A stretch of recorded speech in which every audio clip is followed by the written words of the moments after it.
permisi dan teman-teman semua. Hari ini kita akan belajar sebuah jaminan bagi orang percaya. Apa sih jaminannya? Apakah lebih pasti daripada perusahaan asuransi? Apakah lebih menguntungkan daripada investasi di tempat yang terbaik? Karena yang menjamin Allah pasti tidak mungkin kita ragukan hasilnya. Perhatikan baik-baik syaratnya.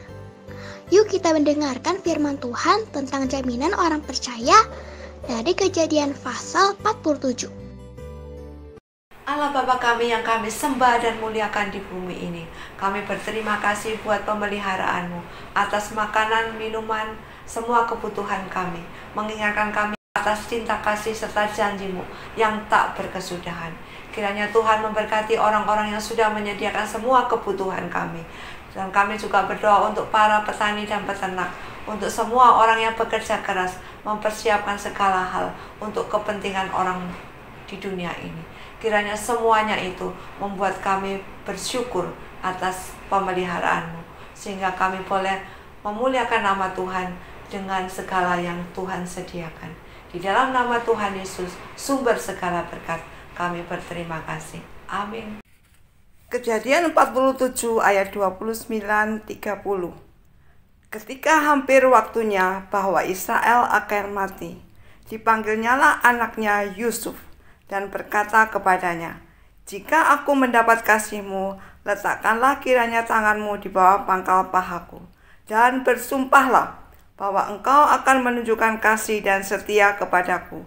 Janganlah kiranya kuburkan aku di Mesir, karena aku mau mendapat perhentian bersama-sama dengan nenek moyangku." Anak-anak sekalian, kita akan segera menengok apa yang terjadi di Mesir. Keluarga Yakub yang berada di Mesir, untuk sementara waktu mereka tidak boleh bercampur dengan penduduk asli. Karena itu Tuhan memisahkan mereka di tempat yang tersendiri, yaitu di Goshen. Allah mengizinkan para penyembah berhala, yaitu orang Mesir asli, hidup menurut kehendak mereka sendiri. Karena itu mereka berada di tempat yang terpisah.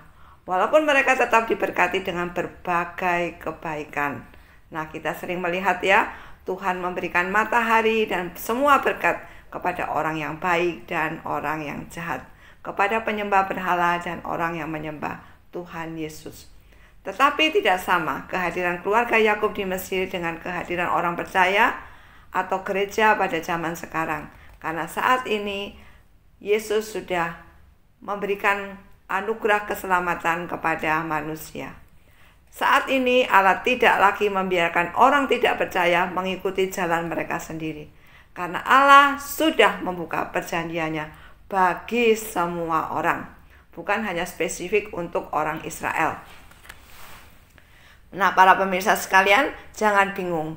Kita tidak boleh menyamakan Goshen dan bagian Mesir yang lain pada zaman Yusuf dengan tempat suci dan tempat duniawi. Itu sebabnya orang Kristen tidak mengenal tempat suci, seperti agama yang lain yang mengharuskan pergi ke tempat suci supaya ibadahnya menjadi sempurna. Setiap tempat dalam hidup orang percaya dianggap sebagai tempat yang suci. Karena kehadiran orang percaya setiap saat adalah sebagai apa? Ya, benar. Sebagai saksi Kristus. Wah, itu suatu hak yang sangat-sangat istimewa. Sekarang mari kita perhatikan. Hidup orang beriman dan hidup orang tidak beriman. Apa bedanya? Bagi orang beriman segala sesuatu adalah anugerah. Bahkan makanan yang kita makan adalah pemberian dari anugerah kekal Allah di dalam Yesus Kristus. Dengan menerima anugerah kehendaknya yang baik itu, orang percaya melatih dirinya sendiri dalam persekutuan perjanjian dengan Allahnya.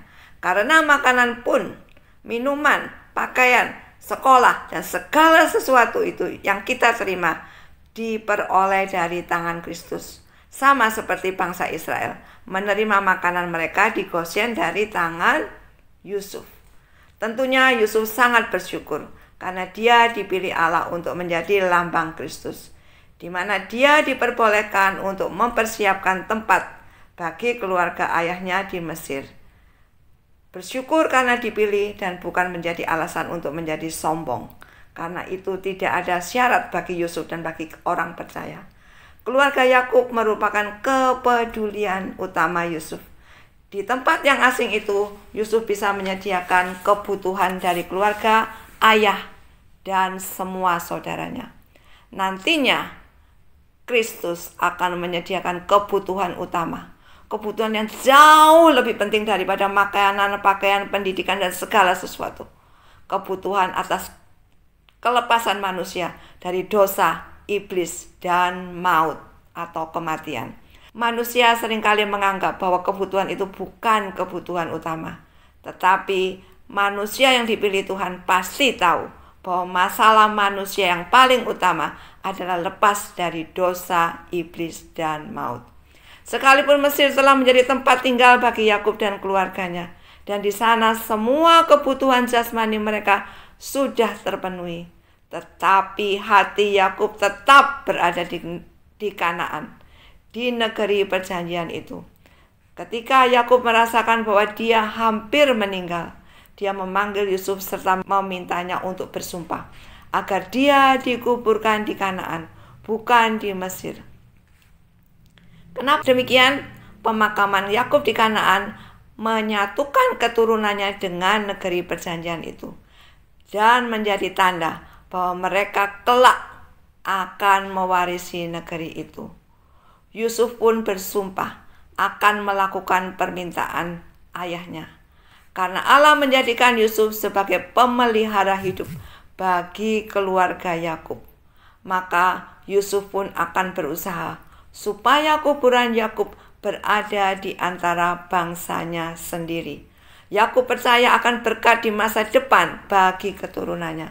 Yakub bisa melihat jauh ke depan, bukan hanya kondisi saat ini. Karena itu dia sujud dalam penyembahan yang sungguh-sungguh di sebelah kepala tempat tidurnya, di ranjang kematiannya itu.